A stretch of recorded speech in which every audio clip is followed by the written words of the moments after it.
Halimbawa, merong dalawang strike. Yung count po noon, dalawa pa rin. Within 90 days, kung merong ibang mag-strike o kaya strike ka uli nung nag-strike sa'yo, magiging 3 po yun. Doon po matitake down na po yung channel. Pero ang mahirap po dito yung kasunod. Lalo po sa case ni Techram, dahil ang susunod po dito ay patungkol na po sa kaso.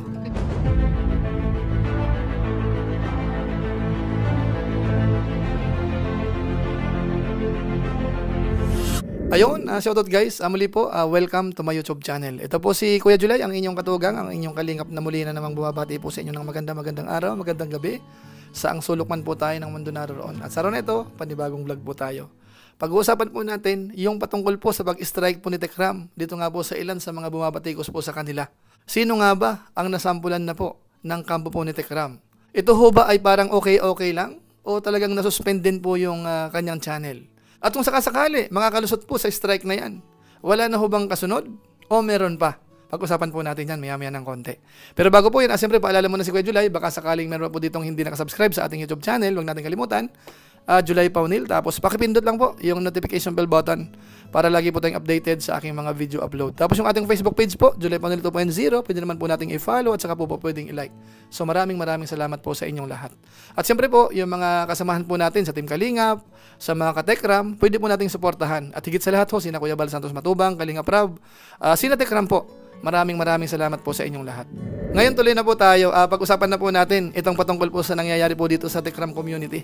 Na kung saan po sa ngayon, talagang napuno na rin po sila.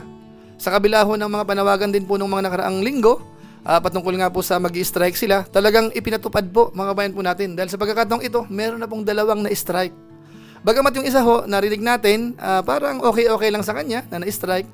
Pero kapansin-pansin po na yung kanyang channel ay marami na po siyang tinanggal o kaya pre-private, mga kabayan po natin.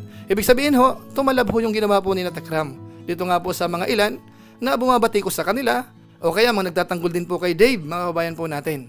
So sa pagkakataong ito, alamin natin kung gaano nga ba ka-confirm na meron na pong na-strike po si Techram at sino-sino nga ba, mga kabayan po natin. Bagamat ako po, alam ko dahil kagabi na panood po natin si BJ, ilang minuto akong sumilip, sinasabi niya na na-strike siya. Kaso nga lang, nakapag-live pa rin po siya. Ibig sabihin ho, hindi suspended yung kanyang channel.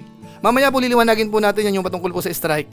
Pero bago po yun, gusto ko po munang iparinig po sa inyo yung isa po sa mga kasamaan po natin sa Techram community. Isa po sa mga reactors din po ng Techram, mga kawain po natin.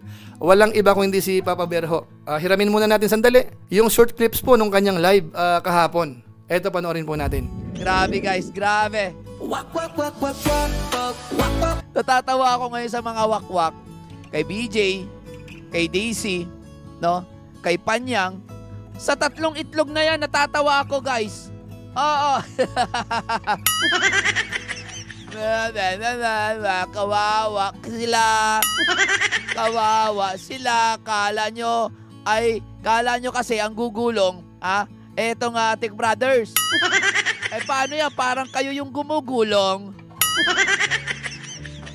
Oo, pagkatapos ni Daisy mag-delete ng kanyang live, si BJ dinilit lahat ng live.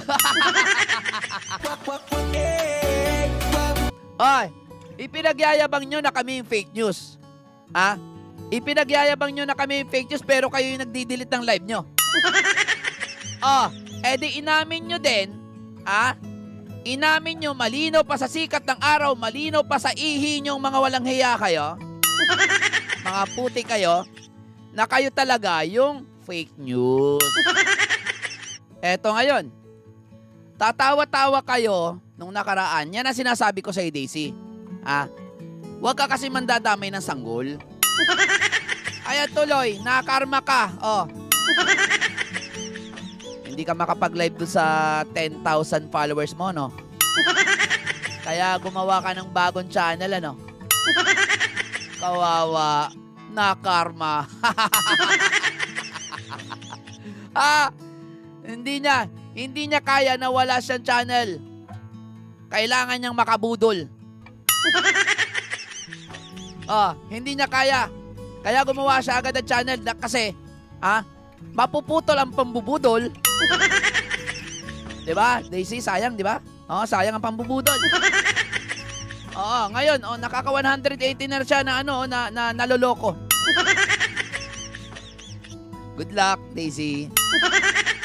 So ayun mga kababayan po natin, maliwanag ho, dito nga po sa binanggit po ni Papa Bear, talagang na-strike na po si na BJ at saka po si Lovely Daisy, mga kababayan po natin. Na kung saan kilala naman natin siya, nung bago pa lang po yan umalis si na Dave, siya po ang halos araw-araw o gabi-gabi na papanood ho na nagtatopic nga ho about nga ho kay Dave, mga kababayan po natin.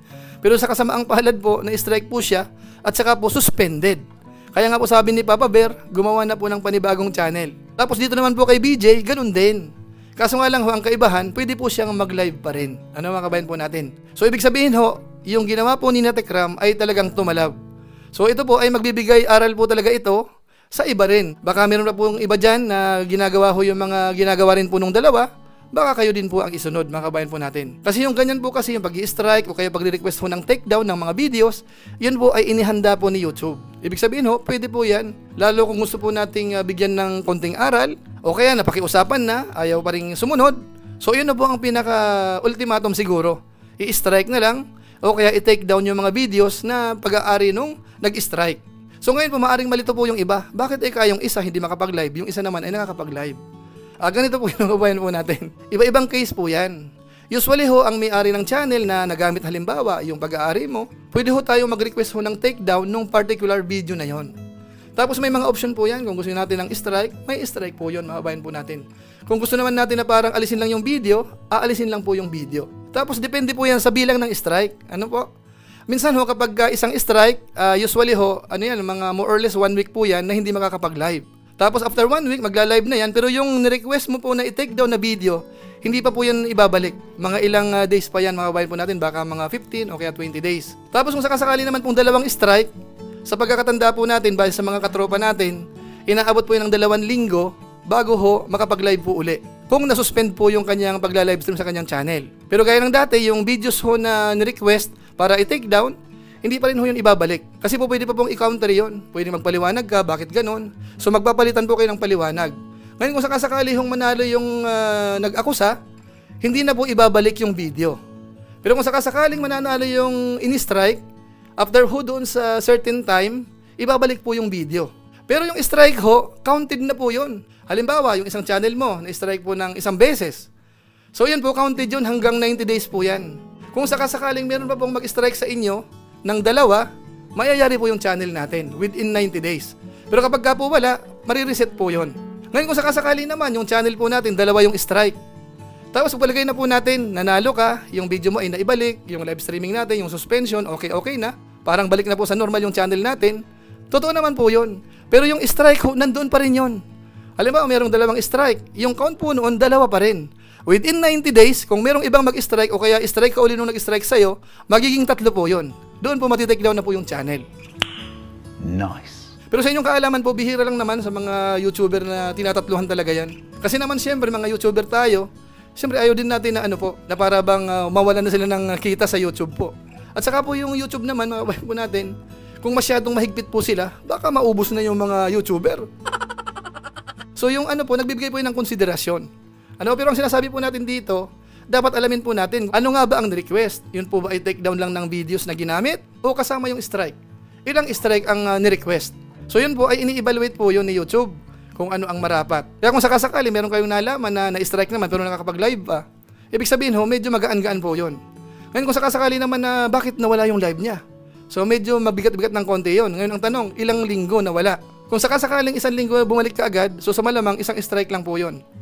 Pero kung higit 1 linggo, let's say mga 2 linggo o kaya 20 days, baka 2 strike yun. Kasi kung sakasakali po kasing 3 yan, ay take down po yung channel. So yun po ang pinakamasaklap sa mga merong channel po, lalo kung sakasakaling malaki na po yung channel. Kaya kung ating i-analyze po, yung pag-i-strike, parang normal lang yun. Kasi tayo po ay pwede rin magpaliwanag. Kung okay naman yung paliwanag mo, talagang maiintindihan po yan. So ibabalik po uli yan, mga kabayan po natin. So sana wag ka tayo ma-confuse na kapag ka pina-strike, asahan natin yung channel lusaw ka agad. Hindi po. Kasi ang nire-request lang naman ay i-take down yung video. Kumbaga ang pag-aawayan nyo po, yung patungkol sa video na yun, kung marapat tanggalin or ibalik. Tapos kung sakasakaling ang evaluation ho ay talagang dapat i-strike yan, i-strike ho talaga yan. Ano po, sana maliwanag po yan. Ngayon ang tanong, absuelto na ho ba mga kabayan po natin yung mga merong ganyang case? Ang masabi po natin, sa malamang ho, makakalusot tayo sa mga strike na yan. Pero ang mahirap po dito yung kasunod. Lalo po sa case ni Tekram, dahil ang susunod po dito ay patungkol na po sa kaso. As per po doon sa mga kakilala natin, merong ano na po, may nakasampa na. So antabayanan po natin yan kung sino nga ba ang nasampahan na po ng kaso. So sa bagay na yan, panibagong challenge po yan.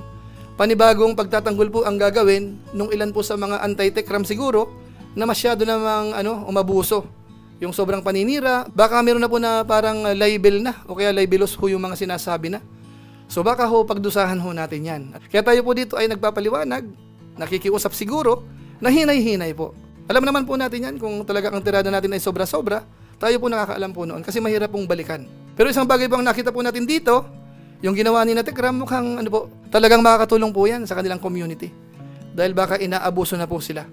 Kaya marapat lamang po yan either strike o kaya demanda. Yun po ang pinaka-ultimatum po dyan, yung demanda nga po. So abangan po natin, sino ho kaya ang naidemanda? Dito nga po sa kumakalaban po sa Tekram community. At ganoon din po sa Kalingap, meron din po, abangan po natin kung sino po kaya yon. Siya lang po muna siguro ang ating maiksing reaction video po. Patungkol nga po dito sa mga kumakalaban sa Tekram community na kung saan yun po ay na-strike na at ang kasunod po yan ay kaso na po. So maraming salamat po sa inyo. Kung inyo po itong nagustuhan, baka naman pwede po nating i-share. So maraming salamat po. At lalo na doon sa mga hindi po nag-skip ng ads, maraming salamat po sa inyo. So muli, ito po si Kuya Julay, ang inyong katugang, ang inyong kalingap na pansamantalang nagpapaalam po muna. Kita-kita ulit tayo sa mga susunod ko pang vlog. Maraming salamat sa inyong walang samang pagsuporta po sa ating YouTube channel. Pagpalain nawa kayo ng Diyos, mabay tayong lahat. God bless! Bye-bye!